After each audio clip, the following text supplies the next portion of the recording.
polarizing topic. AEW Dynamite for the week of Dynamite. May, last week of May. Let's just call it that. Who knows? Yeah. Yeah. 27th. AEW Dynamite 27th. I don't seem to have any notes here at all. Don't worry about it. I'll get you started. I mean, I watched it, and I actually took some crazy Jim Cornette type notes all the way through it. It was interesting. Like, it started off with a 6-man tag. My little dog pockets. Whoops, sorry there. I just hit a sound. Jim. Yeah.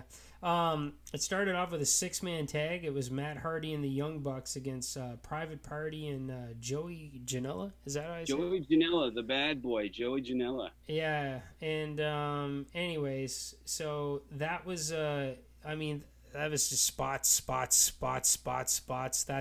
That's all that was. Those guys are, yeah. Yeah. High energy to start the show. Yeah.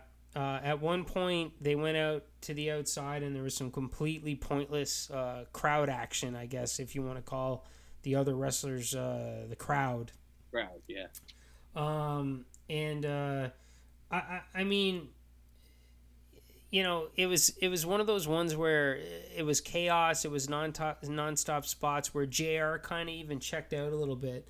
And I made note of this one quote during this where JR at the end, when they actually pinned, JR was like, I bet the ref didn't even know which guy was legal at this point. Because, like, basically everybody was in the ring forever.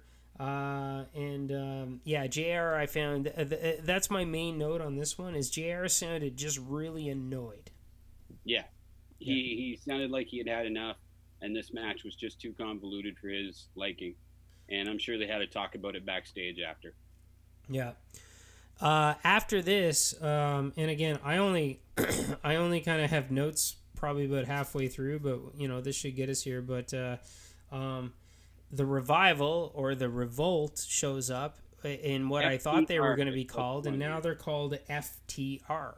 Now they're not going to be called the Revolt because there was already a Revolt tag team on the indie scene that has been around for quite a long time, which actually contains one of the NWA Power Stars, Caleb Conley, is a member of it. Oh, wow. Nice. Yeah. So they've been around for a while. So they're trying to get away from that friction heat going on. So they're just going with FTR, which is F the rest. F the rest. Well, they came out and it was a very quick tease of the Revival or whatever you want to call them against the Young Bucks, and they beat up a team that you probably have not seen yet. Yeah, I didn't even jot down who they were, but I had not seen them. The Butcher and the Blade. Okay, gotcha. Yeah. They used to be the Butcher, the Bunny, and the Blade, but the Bunny is now working her magic on QT Marshall. There's something going on there. It's just been happening in the last couple episodes. But we'll have to see how that goes. But the Butcher and the Blade, I like a lot. I like their gimmick. I like their look, and they're pretty good. They're a pretty solid tag team. So it's interesting how they jumped them first and then just kind of walked away as the Bucks were about to try to shake hands with them. I like where that's going. I like where that's heading. I want a slow brew to this. I don't want this to be a match that I see in 2 weeks. I want this to be like Double or Nothing next year, because Double or Nothing is supposed to be like the WrestleMania. I want to see it like that again. What do you think the spirit of the gimmick is there, where they come out and actually turn on the opponents? Do you think it's like? Do you think their gimmick or their whole shtick is going to be nobody's kicking their ass but us? Yes. Like that's going to be it, obviously. That could probably be it, and that would be a good storyline. Yeah. Nobody is going to beat them but us. Right. So they're just not going. They're going to ruin all their matches until they face each other. Pretty much. Could go that way. Yeah.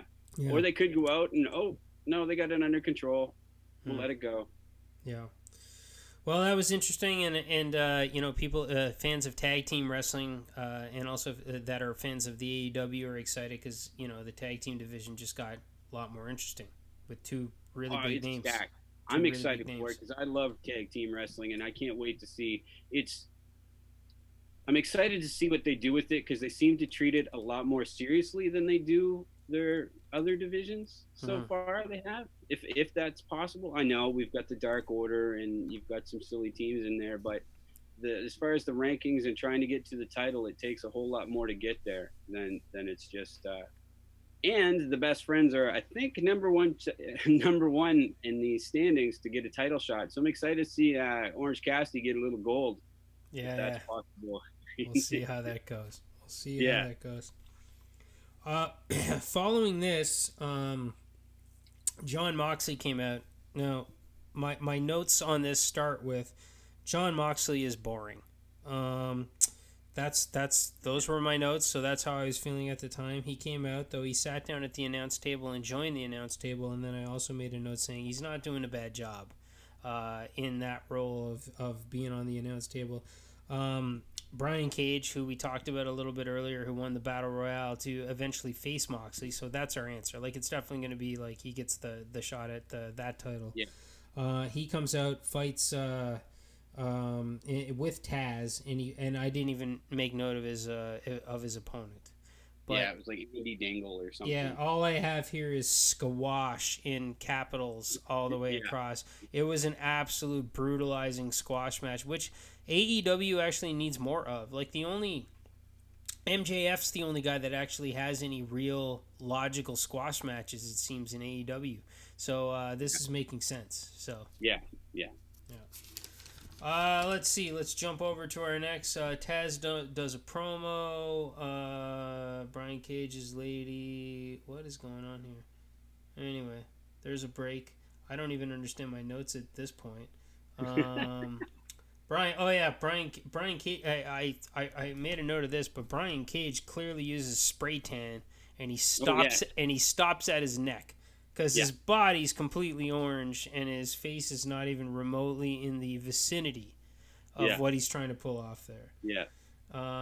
Tony Schiavone. I don't have a lot of respect for Brian Cage. He's no showed the casino shows 3 times now. Yeah. I'm not really sure if this is worth talking about here. Something about role.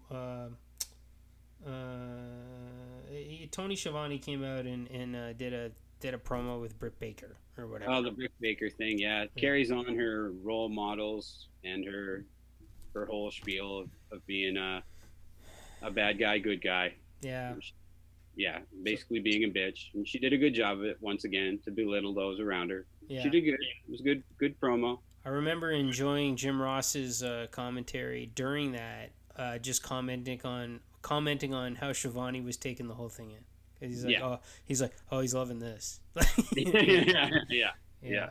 Then we had an Inner Circle promo, and I laughed at this. I texted you during this one because every time Chris Jericho says "shut your ass," I laugh. I mean, he's got his things that he comes up with, and when he really it does the high pitched scream, he can sell anything with me. The very first thing that I remember him saying that I was like, this is one of the greatest guys ever, is when he would say, ask him, and he would say it over and over again when he's just in an arm bar, but just yelling it, and that's the voice he was using for shut your ass. But anyways, they were doing a promo, and Orange Cassidy wandered into the promo, and kind of just rolled through, and it really upset Jericho, and he said, you're going to pay for that, Orange. And I'm like, maybe there's an Orange Cassidy Chris Jericho feud coming, which would be the greatest. But Orange Cassidy, best friends, and Inner Circle feud I would take. That would be all right. Guevara and Orange Cassidy would be a good match. Yeah, and anyway, but we know that Jericho has his sights set on a bigger name. But anyways, he was pretty enough. After that, we had a ladies match. It was Christy James versus Cheetah, I believe, the champion. Hikaru Shida. I love Hikaru Shida, man. She's so good. Yeah. My notes on this one, so if you remember that match, you can tell me a bit more about it, but the only note I took at the end was this is insane. There were at least 5 finishers. There were 5 moves in this that would finish somebody, and it took 5 to get a pinfall. Yeah. And that's her lead up to her 5 finishers. She needs to cut that down to about 2, and then we'd be good to go. A setup move and then a finisher. I love Hikaru Shida. I think she's just going to get better with time as she gets used to the American style of wrestling, and keeps evolving as a wrestler here. I think she's great. I think she's fantastic. Yeah. Now we get on to the more important battle for Jericho. Is that where we're at? I guess so. Yeah. So then, well, actually, next up was a promo where Cody and Arn came out. Okay. And Cody kind of, this was the first time I actually saw a Cody promo where he was really going, and he actually like has the lisp and sounds like his dad a little bit. Yeah. And I was like, wow, that's interesting. I had no idea. Like, I like it. There was a Tom Brady comparison in there, which I made note of. And the line of the whole thing that I jotted down, I think I shared with you in text or whatever. Yeah, he said, Dustin got all the dusty. I'm not the Simba in this tale. I like that. That was a really good way to put it. So he's selling that TNT title. That TNT title that is basically the equivalent of the TV title. And he's saying it's open invite. Like he's gonna defend it every week. Open invite. He's really getting it over. Arn is being Arn, like he's there for the wrestling purist that like is like, oh man, like if the Rhodes name isn't good enough, you also have Arn Anderson next to this kid. That's right.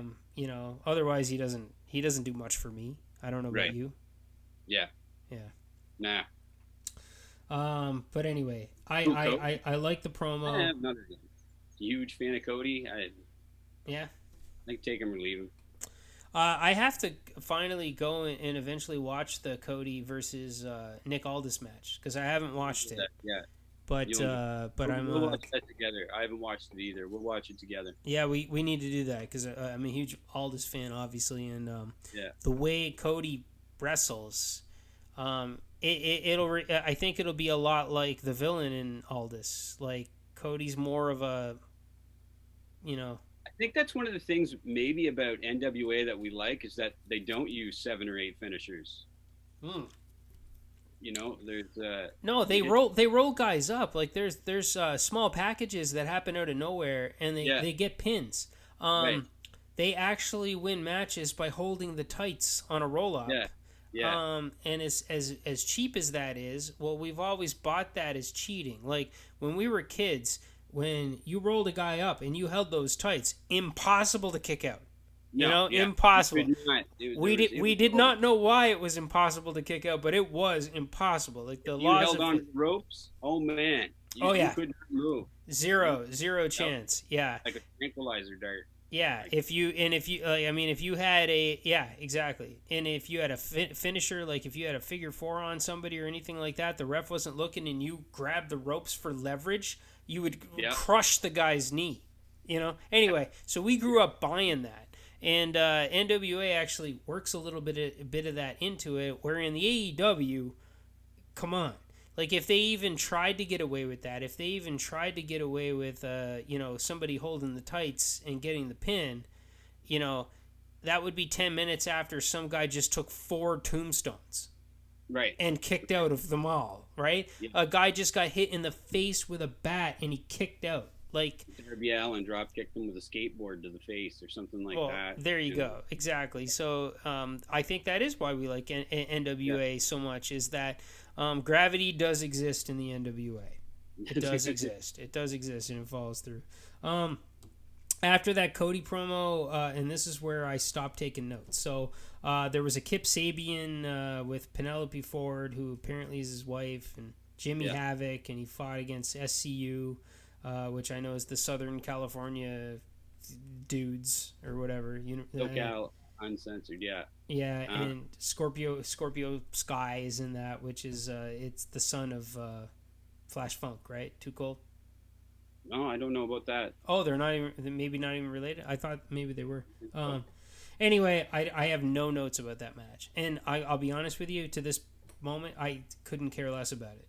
Yeah, I don't remember it. Yeah. So here are the last 2 things to talk about, really, for me. The Inner Circle comes out, does a promo where they're licking their wounds, and it is gold in terms of comedy. Absolutely hilarious. They're trying to sell the merchandise. They're trying to get rid of stuff. They all give each other gifts to feel better. Like they give Chris Jericho a portrait of Mark Anthony. and Jericho loses it over this. Like, I can't. Just the whole thing was funny. Were there any highlights of that, like, that you want to bring up? Because I laugh. They gave Guevara a scooter to go around on. The hit me up scooter. I thought that was pretty funny. Yeah. No, there was nothing to that. And then I thought that was funny and would have been a good way to end the show. Actually, that would have been fine. Yeah. But it wasn't the end of the show. Because Jericho used that as a reason to write in a feud that he has to have, and it was so obvious right off the bat. And he's like, I want to call out Mike Tyson because I'm still angry about something that happened 12 years ago, which you and I had to look up before this. Because I said to you, I was like, the only Mike Tyson recollection I have from the WWF or whatever, WWE, was the Austin Michaels WrestleMania. I'm like, I don't remember anything happening. And what we saw was a 2-minute clip from 2010 involving DX as well, which I'm pretty sure led to nowhere. Yeah, it probably didn't. But it was a reason, like, they had Mike Tyson, and it was something that Chris Jericho could call back to be upset about. Right. And start a feud. So it was very clear, and then they call out, and Mike Tyson comes out with his entire posse. Mike Tyson is horrible at acting and anticipating and selling and making anything believable whatsoever. I mean, he was horrible in the pay-per-view. We forgot to mention that he was the guy handing the TNT title out and missed his spot and screwed up everything. But he's horrible, and I got to take my hat off to Jericho because, Tyson struggles to tear his shirt off, eventually doesn't even get to tear it off, so just pulls it off, leaves it kind of wrapped around his thing, flashes his biceps, and Jericho's like, yeah, you look good. Anyways, I'm still mad, and like Jericho actually, like the pro that he is, he didn't break. No, because I would have, like, not that I'm a professional wrestler, but like I would respect somebody just breaking, like when Tyson couldn't rip that shirt off, couldn't do anything, like I would have just been laughing at everything Tyson was trying to do, like literally nothing he was doing was believable. Anyway, so long story short, I hope it doesn't lead to a Tyson Jericho match. Well, I hope it does, Jamie, and I'll tell you why. Because if it doesn't lead to a Tyson Jericho match, then it was the biggest waste of time that you could possibly imagine, and that makes it even worse. Like, why occupy so much of your episode of TV on this if it's not going to turn into something? I watched Money in the Bank, and it can't get any worse than that. I can't handle that again. That's a good point. Maybe Tyson will get tossed off a building and die. No, I mean, we'll forget about it, and he'll come back again. But still, like, everything will be fine. But yeah. So anyway, we got Jericho Tyson. They're fighting back and forth, fighting through. I remember like Jim Ross saying, "I guarantee you, folks, we weren't planning for this. Sorry about the chaos." Like, come on, JR. Anyway, and I couldn't. During that, all I can say is Jericho's hilarious when he's yelling Tyson at the end, like he's overselling it so much. But I just couldn't look away from Mike Tyson because nothing Mike Tyson did reflected like what somebody, especially Mike Tyson, would actually do in any of those situations. Right. Like unnatural, so unnatural. Literally the worst actor I think there is. Completely goofy actor. I mean, in the pay-per-view, he threw out the good guy. Like, he threw Arn Anderson out of the show. Yeah. He missed the spot. Like, it was completely just bad. Missed it. Yeah. And then Jake walks back in. Anyway, well, it's just, there was so much logic missing out of that one. But anyway, so that's kind of how it ended. And now we're going to find out if there's really a Chris Jericho, Mike Tyson feud in the making here. Yeah, that's AEW for the week. AEW for the week, and that's the show for the week. This was a lot of fun. Thanks for checking us out. If you guys are watching us on YouTube, please subscribe. If you're listening on the podcast, please on your podcast provider, please subscribe. Leave us a rating or a comment. That would be awesome. Suggestions of any kind. Absolutely. Oh yeah, like or dislike. We want both of those. Good comment, bad comment. You know, give us some heat. We're good with it. We're good. Yeah. But yeah, and I think there'll be some NWA in the future here, and we'll see where this show goes. But it was fun, Jamie. It's good Thank talking you, to you Andy. again. All right. You too, sir. Let's get out of here.